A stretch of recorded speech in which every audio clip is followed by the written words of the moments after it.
오늘 함께 나눌 하나님 말씀은 마가복음 10장 46절에서 52절까지의 말씀입니다. 마가복음 10장 46절에서 52절까지 말씀을 다 같이 한 목소리로 읽으십시다. 마가복음 10장 46절부터 다 함께 주님의 말씀을 읽겠습니다. 시작. 저희가 여리고에 이르렀으니 예수께서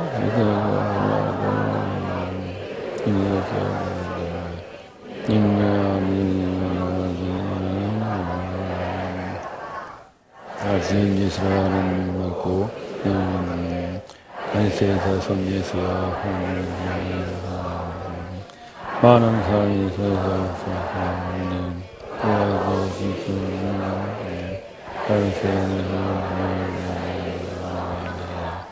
예수께서 나라에서 살려주시니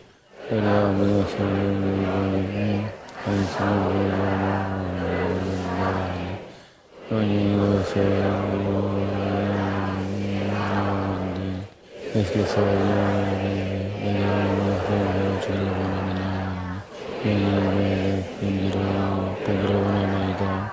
예수께서 이르시되 이미 너를 구원하였느니라 곧 보이게 되느니라. 아멘. 예수님께서 예루살렘으로 가시는 도중에 여리고라고 하는 도시를 지나십니다. 여리고는 예루살렘의 동북 쪽에 있습니다. 그러니까 오른편에서 조금 위쪽에 있는 그런 아주 고도시죠. 예수님이 이제 거기를 지나시는데 많은 동네 사람들이 예수님이 오셨다는 소식을 듣고 몰려듭니다. 근데 그 중에 끼지는 못하지만 멀리서나마 예수님의 소식을 들은 한 소경 거지가 있었습니다. 그 시대의 소경 거지는 성전에 들어갈 수도 없고 또 동네 사람들 속에도 낄 수 없는 그런 소외된 사람이죠. 이 사람은 아마 좀 떨어진 곳에서 예수님의 소문을 들었던 것 같습니다. 근데 그 사람의 이름이 바디메오입니다. 성경이 특별히 이 사람의 이름을 바디메오라고 기록하는 것은 그 사람의 이름에 어떤 특별한 의미가 있는 것이 아니라 어쩌면 이름 없는 사람이라는 뜻으로 기록한 것 같습니다. 바라는 말이 아들이라는 말이고요. 디메오는 그 소경 거지의 아버지의 이름이거든요. 그러니까 그 소경의 이름이 뭐냐면 디메오의 아들이라는 말이에요. 이름이라고 할 수가 없죠. 우리로 얘기하면 김서방네 집 아들이야. 그런 말이나 마찬가지입니다. 이름도 특별한 것이 없고 거지이고 소경입니다. 불쌍한 사람이죠. 이 사람이 이제 예수님의 소문을 들은 거예요. 예수님을 향하여 부르짖습니다. 뭐라고 부르짖냐면 다윗의 자손이요 이렇게 부르짖어요. 자, 여러분 47절을 한번 보세요. 47절 보시면 나사렛 예수라는 소리를 듣고 그러잖아요. 그러니까 나사렛 예수라는 말은 동네 사람들이 했다는 거죠. 동네 사람들이 야 나사렛 예수가 왔어. 나사렛 예수가 왔어. 이런 말을 이 소경이 들은 거예요.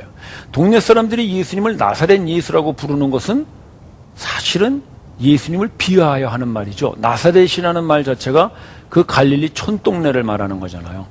그러니까 우리로 얘기하면은 촌사람 예수 그런 의미예요. 근데 그 사람이 이상하게 신기한 기적을 행하고 능력을 행하고 막 그런데 야, 그 촌사람 예수가 그거 신기한 일을 행하네? 흥미거리가 되는 거예요, 사람들에게. 그래서 야, 나사렛 예수가 왔대. 그 촌사람 있잖아. 그 저 시골 나사렛. 거기 예수가 와서 신기한 능력을 행한데 막 이렇게 소리를 이 소경이 들은 것입니다.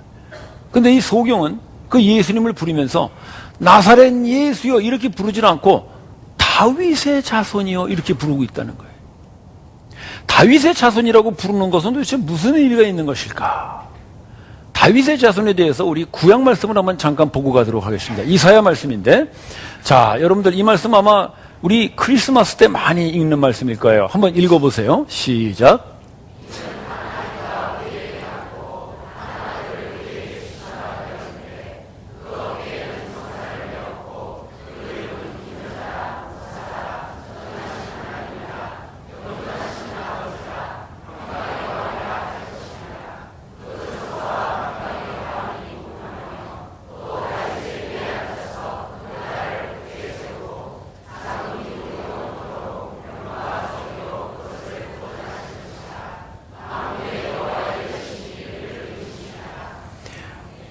이스라엘 백성들이 그토록 고대하는 장차 오실 메시아, 그들의 구원자에 대한 이제 약속의 말씀이거든요.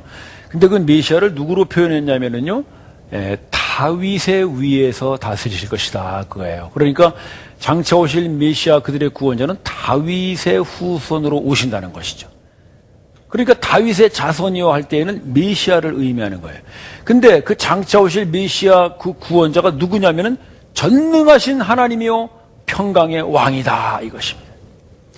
따라서 이 소경 거지가 예수님을 향하여 나사렛 예수라고 부르지 않고 다윗의 자손이라고 부른다는 것은 즉 누구라고 부르는 것입니까? 당신은 하나님입니다. 바로 이 이사야 말씀을 하는 거예요. 당신은 평강의 왕입니다. 예수님을 지금 그렇게 부르고 있는 것이죠.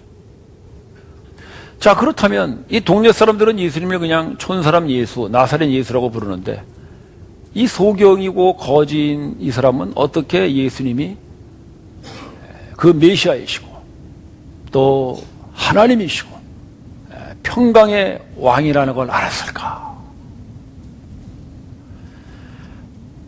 예수님이 이제 베드로에게 묻죠. 너희는 나를 누구라 하느냐? 그때 베드로가 그 위대한 신앙 고백을 합니다. 주는 그리스도시요 살아계신 하나님의 아들입니다. 그때 예수님이 하시는 말씀이 이를 내게 알게 하니는 혈육이 아니요 하늘에 계신 내 아버지시니라. 형제 자매 여러분, 예수가 하나님의 아들이심을 믿으십니까?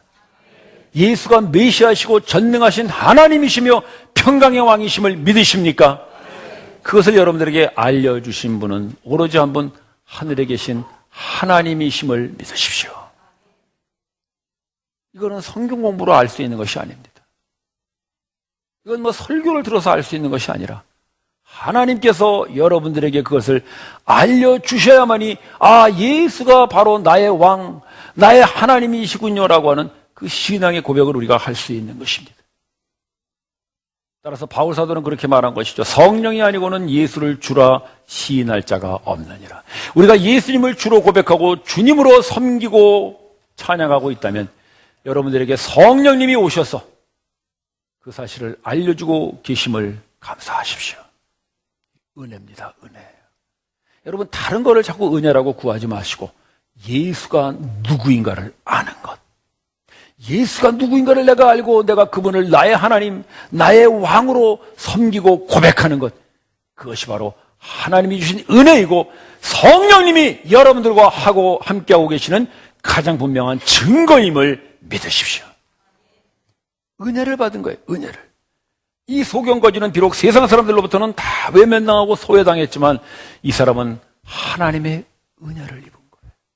그래서 다윗의 자손이요 전능하신 하나님이요 평강의 왕이요 부르셨습니다. 그러니까 그 동네 사람들이 갑자기 거지가 막 소리 지르니까 아 시끄럽다 막은 거죠. 그러나 이 소경거지는 사람들이 막거나 말거나 관계없이 계속 부르짖습니다. 다윗의 자손이요 다윗의 자손이요. 여러분 예수님을 부르는 데는 체면도 없는 줄로 믿습니다. 근데 우리는 이 체면을 너무 많이 지키는 것 같아요. 예수여 막 이렇게 찬양을 부를 때에도 이렇게 하려다가 다른 사람한테 보면 이상하니까 이렇게 손 좀 올리려고 그러면 옆에서 부인이 아유 창피하게 왜 그래. 여러분 그러지 마시고 손 올리는데 옆에서 누가 막으면 예수님을 찬양하고 예수님을 주로 고백하는 데는 체면이 없습니다. 여러분 체면이 밥 먹여주냐가 아니라 체면이 신앙 지켜주지 않습니다. 기도를 해도 찬양을 해도 우리의 신앙 고백을 해도 우리의 온 마음을 있는 그대로 다 털어놓으면서 이 소경거지와 같이 다윗의 자손이여 부르짖는 그런 우리의 순수한 신앙들이 되기를 바랍니다. 이 사람이 막 부르짖은 거예요. 근데 예수님께서 그 소리를 들으세요. 지금 예수님이 예루살렘 가고 계시잖아요. 예수님이 예루살렘 가는 목적이 뭐였죠? 우리 지난주에 봤죠? 지금 십자가 지시고 그 구원의 완성을 이루기 위하여 가시는 거거든요. 그 그런 장엄하고 그런 그 위대한 지금 예수님의 마지막 구원의 사역의 절정을 향하여 가는 그 길목에서 예수님은 보잘것없는 소경 거지의 호소를 들으시는 예수님이십니다. 우리는 가끔 그런 생각을 할 때가 있어요. 뭐 나 같은 사람 기도 들어주겠나. 그래도 교회에서 일도 좀 많이 하시고 뭐 이렇게 믿음도 좀 깊고 그런 분들의 기도는 들어주겠지만 나 같은 사람의 기도야 뭐 예수님도 바쁘신데 나 같은 사람 기도까지 들어줄 틈이 있겠나. 혹시 이렇게 생각하시는 분이 계시다면 여러분, 예수님은 십자가를 지러가는 그 위대한 하나님의 역사 속에서도 들려오는 한 사람의 작은 소경 거지의 그 신음소리를 들으시는 예수님이심을 기억하십시오. 아버지의 마음이죠. 아버지의 마음. 제가 언젠가 뭐 그런 얘기를 들었는데 어떤 분이 그러더라고요. 목사님, 저승길 가다가도 막내가 부르면 돌아서는 거 아닙니까? 그러더라고요. 아버지의 마음이지. 예수님은 십자가를 지러 가시는 도중에도 소경 거지의 부르짖음을 듣고 멈추어 서십니다. 아버지의 마음이죠. 예수님은 여러분들에게도 그 아버지의 마음으로 어떤 작은 소자의 신음소리도 부르짖음도 호소소리도 들으시는 예수님이십니다. 그분께 아뢰십시오. 그래서 예수님이 들었어요. 그리고 그를 부르십니다. 데리고 와라. 그러니까 사람들이 예수님이 부르니까 야, 너를 부른다. 소경 거지에 얘기했죠. 그랬더니 이 소경 거지가 좋아가지고 예수님에게 달려나가는데 그 달려나가는 모습을 우리 좀 봅시다. 50절 한번 보시죠. 50절. 그 소경 거지가 어떻게 달려나가냐면 겉옷을 벗어버리고 예수님께로 달려나갑니다.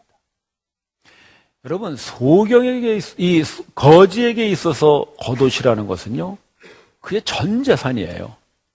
그 시대에는 이 겉옷이 이렇게 입고 다니는 옷도 되지만은 이 가난한 사람들, 이런 거린들에게는 잘 때 덮고 자는 이불 같은 것이었거든요. 굉장히 소중한, 자기의 전 재산인 거예요. 예수님이 그런 말씀하셨잖아요.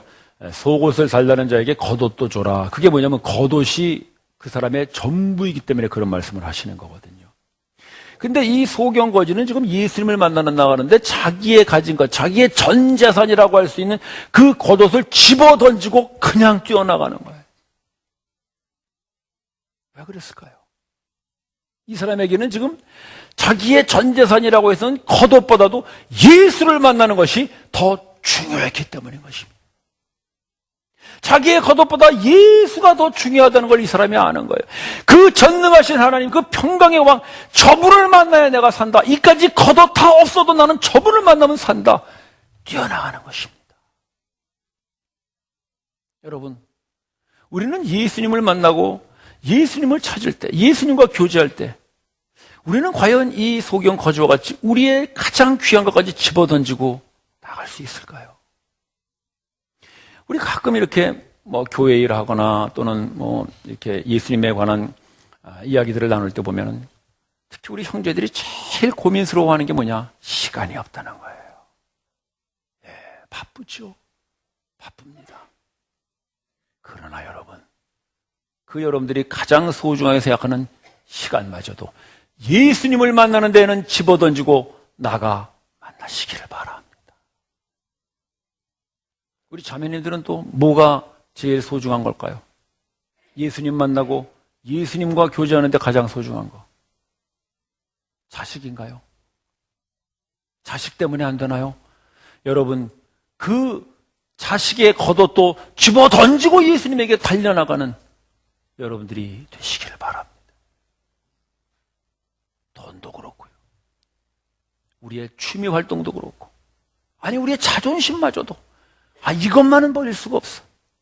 이것만은 내가 붙들고 살아야 돼 하는 그것도 겉옷과 같이 집어던지고 예수님에게 달려나가는 우리가 되기를 바랍니다.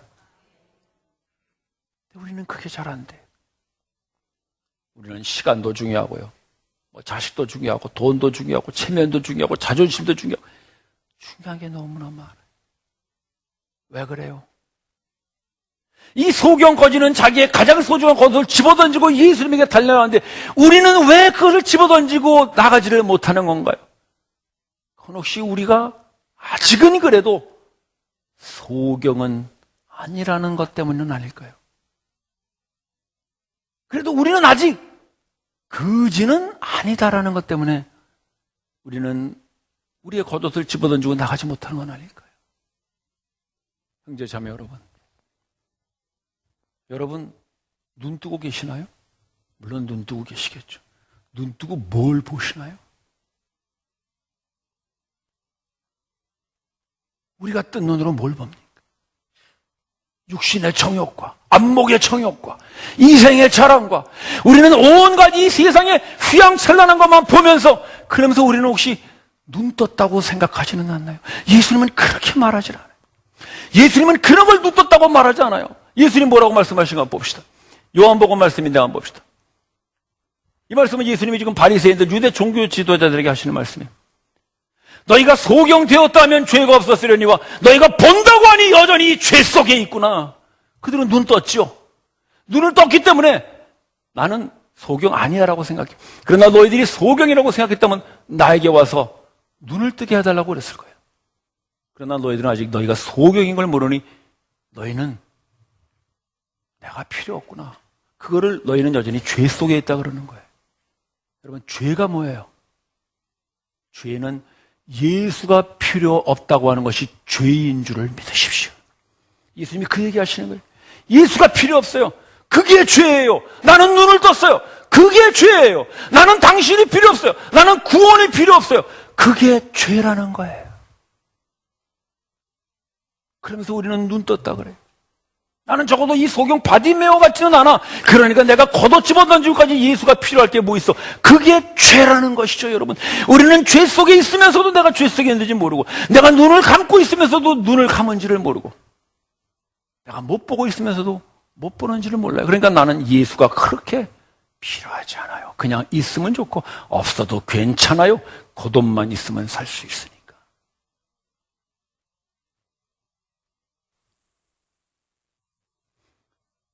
우리는 거지라고 생각해 본 적이 별로 없어요. 뭐 먹을 거 있고 입을 거 있는데 뭐가 그렇게 거지예요? 제가 보기에도 그래요. 여러분들 뭐 괜찮게 사시는 것 같아요. 뭐 좋은 차도 타고 다니시고 집도 있으시고 다 좋습니다. 그러나 정말 예수님은 그렇게 보실까요? 예수님은 우리를 그런 걸 가지고 부유하다고 보실까요? 우리 예수님 말씀 한번 더 봅시다. 요한계시록 말씀. 네. 여러분들이 한번 읽어보시기 바랍니다. 시작.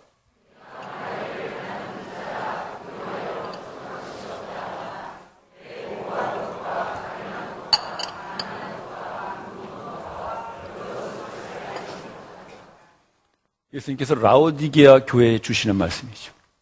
라오디게아는 굉장히 부유한 교회였잖아요. 그 지방이 그런 지방이었으니까. 근데 예수님께서 그 교회를 향하여 하시는 말씀이에요. 너희는 벌거벗었구나. 거지라는 겁니다, 여러분. 이게 왜 라오디게아 교회에만 주시는 말씀일까요? 혹시 우리 교회는 그렇지 않나요? 우리는 부유해요. 우리는 창원이라고 하는 아주 괜찮은 도시에서 그런 대로 적당한 집과 적당한 차를 굴리면서 살고 있어요. 그래서 우리는 그냥 부유하다고 생각할지 몰라요. 그러나 예수님은 그렇게 말씀하지 않으세요. 남산교회의 너희는 벌거벗었는데 그것을 모르고 살고 있구나 말씀하고 있지는 않을 거예요. 하나님의 나라의 그 부요함과 하나님이 우리에게 주신 그 엄청난 영적인 부요와 하늘의 신령한 복은 다 잊어버리고 이 세상의 것들로 입고 거칠이 하는 것으로 부유하다고 생각하는 사람들, 그런 사람들을 향하여 오늘 예수님이 말씀하시는 것입니다. 너희는 벌거벗은 거지다. 그러나 우리는 누구도 내가 거지라고 생각하지 않아요. 내가 거지라고 생각하지 않기 때문에 우리는 예수를 그렇게 간절하게 찾지를 않아요. 정말로 거지 같은 겉옷을 붙들고 있으면서 우리는 그거를 집어던지고 예수님을 만나려고 하지 않아요. 아직까지 우리는 괜찮다는 것이죠. 아직까지 우리는 보고 있고 거지는 아니라는 것 때문에 혹시 우리는 바디메오만큼도 못한 그런 정말 거지 같은 인생을 살고 있는 것은 아닌지 오늘 마가는 이 말씀을 통하여 우리에게 도전하고 있습니다.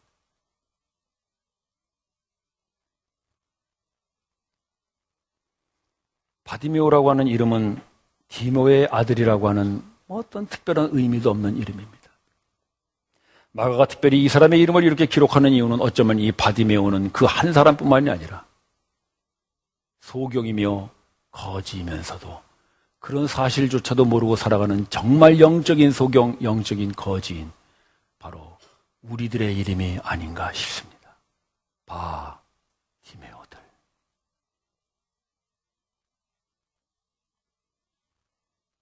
그래서 예수님께서 그를 불쌍히 여겨 부르십니다. 그리고 묻습니다. 51절 보실까요? 내가 너에게 무엇을 하여 주기를 원하느냐? 그래서 많이 들어본 질문이죠, 여러분? 바로 지난주에 예수님께서 제자들에게 던졌던 질문과 같습니다. 내가 너에게 무엇을 하여 주기를 원하느냐? 그때 제자들은 예수님의 옆자리를 원했죠. 그 옆자리라는 것은 권력의 자리였잖아요. 예수님이 이제 예루살렘 올라가셔서 정권을 잡으시면 그 우의정, 좌의정 자리를 주십시오. 그런 거였잖아요. 제자들은 그걸 원했죠. 근데 이 소경 거지는 뭘 원했나 한번 봅시다.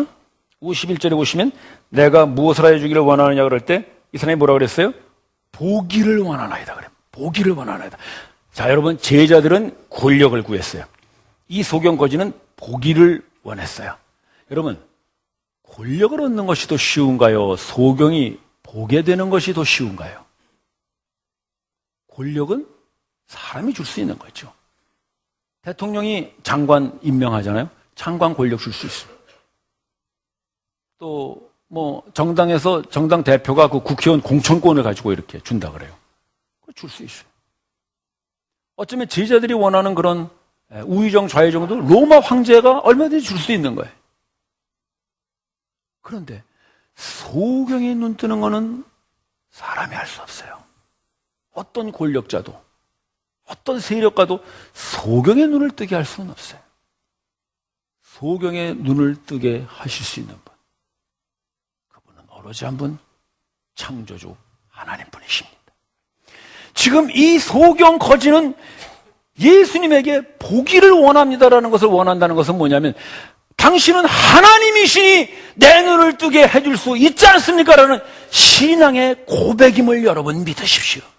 이건 단순한 어떤 자기의 소원을 말하는 게 아니에요. 이거는 자기가 그 예수가 전능하신 하나님이요 평강의 왕이신 바로 그 약속하신 메시아 그 다윗의 후손이라는 데는 자기의 신앙의 고백을 하는 거예요. 소경의 눈을 뜨게 할 수는 없어요. 소경의 눈을 뜨게 할 수 있는 세상의 사람은 없어요. 그분은 한 분 하나님뿐이세요. 따라서 소경은 이 고백 속에서 당신은 하나님이십니다라는 걸 고백하는 거예요. 제자들은 권력을 요구했어요. 그것은 하나님이 아니고도 얼마든지 줄 수 있어요. 돈도 하나님이 아니라도 얼마든지 줄 수 있어요. 재벌집에 시집만 가도 얻을 수 있고요. 좋은 직장에 취직만 해도 얻을 수 있어요. 건강도 의사가 줄 수가 있고 좋은 약이 줄 수 있고 우리가 원하는 모든 건 하나님이 아니고도 줄 수 있어요. 그러나 이 소경거지는 하나님이 아니면 주실 수 없는 것, 하나님만이 주실 수 있는 것, 그걸 원하고 있어요. 그것을 예수님은 믿음이라고 인정해 주십니다. 52절 마저 보십시다. 예수님께서 그 대답을 들으시고 뭐라 그래요? 네 믿음이 너를 구원하였느니라. 믿음을 인정해 주시는 거예요. 여러분, 믿음이 뭡니까?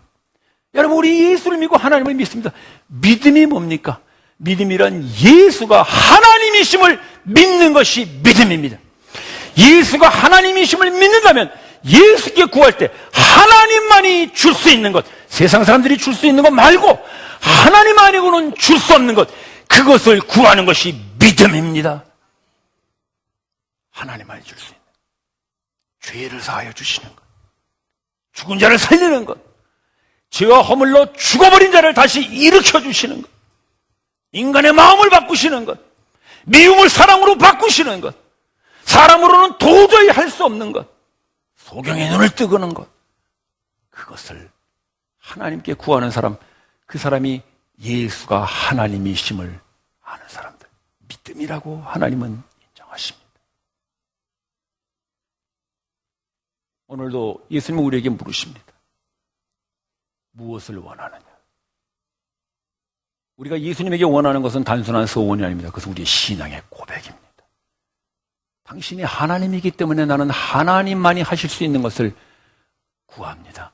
그게 우리의 믿음의 고백이라고 인정해 주십니다.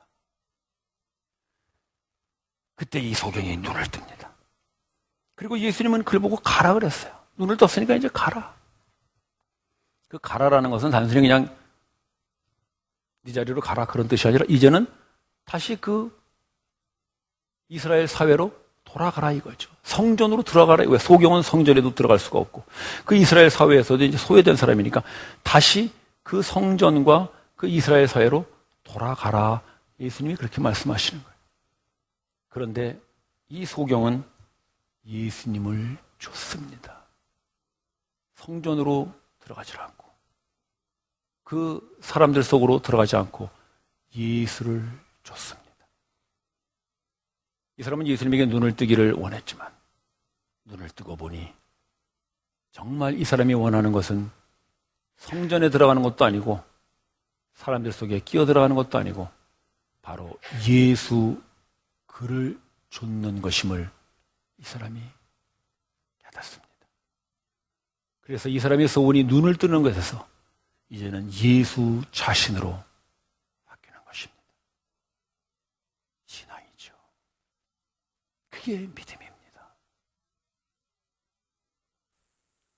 우리도 예수님에게 구할 때 하나님만이 우리에게 해줄 수 있는 것 구하고 나면 여러분 그것으로 끝나지 마시고 이제는 그것을 통해서 진정으로 우리가 좇아야 될 뿐 예수를 원하는 그런 우리가 되기를 바랍니다. 제자들은 권력을 요구했지만 아마 권력을 받았으면 자기들은 권력의 자리에서 그걸 누리고 끝나고 말았겠죠. 그러나 이 소경거지는 진정으로 육신의 눈뿐 아니라 영적인 눈을 떠서 이제는 자기가 바라는 것이 단순한 육신의 눈뜸이 아니라 예수를 원하는 사람으로 변하고 맙니다. 예수를 본 사람이지요. 하나님을 본 사람입니다. 예수님께서 예루살렘으로 가시는 도중에 여리고성을 지나십니다. 근데 사실 지도를 펴놓고 보면 갈릴리에서 예루살렘으로 가는데 구태여 여리고성을 지나지 않아도 그냥 가실 수 있습니다. 여리고성은 예루살렘의 북동편에 있습니다. 오른쪽 위쪽에 있습니다. 그쪽으로 가는 것은 우회해서 가시는 것이죠. 왜 그랬을까요? 예수님은 왜 여리고를 지나지 않아도 예루살렘에 갈 수 있는데 그곳을 지나셨을까요? 그것은 혹시 그 성에 있는 불쌍한 소경 거지 그 한 사람을 구하시기 위하여 가신 것은 아닐까요? 우리는 어쩌면 여리고와 같은 이 세상에 살고 있는 소경 거지들이 아닌가 싶습니다. 예수님은 이곳에 안 오셔도 됩니다. 그분은 하늘에서 하늘의 영광을 거두시며 얼마든지 하나님과 교제하시며 천군 천사의 경배를 받으며 사실 수 있는 분이십니다. 근데 그분은 이 세상을 오셨습니다. 여리고성을 지나시듯 이 세상에 오셨습니다. 왜 오셨습니까? 소경 거지가 되어 이 세상의 길거리에서 이 세상의 것들로 구걸하여 먹고 사는 그 수많은 바디메오들을 구하기 위하여 오셨습니다. 여기 그 바디메오들이 있습니다. 주님은 오늘 우리에게 오셔서 그렇게 물으십니다. 무엇을 원하느냐? 우리의 대답이 제자들과 같이 권력이나 세상의 정욕이나 욕심을 구하지 않고 내가 보기를 원하나이다라는 우리의 고백이 있기를 바랍니다. 그분이 바로 하나님이시고 평강의 왕이심을 고백하는 그 고백이 우리의 구함이 되기를 바랍니다. 그때 우리는 보게 될 것입니다. 우리의 영적인 눈이 뜨여져서 가을 하늘을 보면서도 하나님의 손길을 보게 될 것입니다. 불어오는 바람 한 점에서도 하나님의 채취를 느끼게 될 것입니다. 우리가 살아가면서 만나는 수많은 사람들, 만나는 사건들 속에서도 우리는 하나님을 보게 될 것입니다. 드디어 우리는 그 하나님의 나라의 부요함으로 비록 우리가 이 땅에 발을 딛고 살아도 여리고 사람이 아니라 하나님 나라의 사람으로 당당하게 살아가게 될 줄을 믿습니다. 오늘 우리가 주님께 그분이 하나님이심을 믿는 믿음의 고백으로 구하여서 여러분들의 눈이 띄어지고 여러분들이 하나님의 나라의 부요함으로 풍족해지는 그런 나날이 되시기를 주님의 이름으로 축원합니다. 기도드리십시다.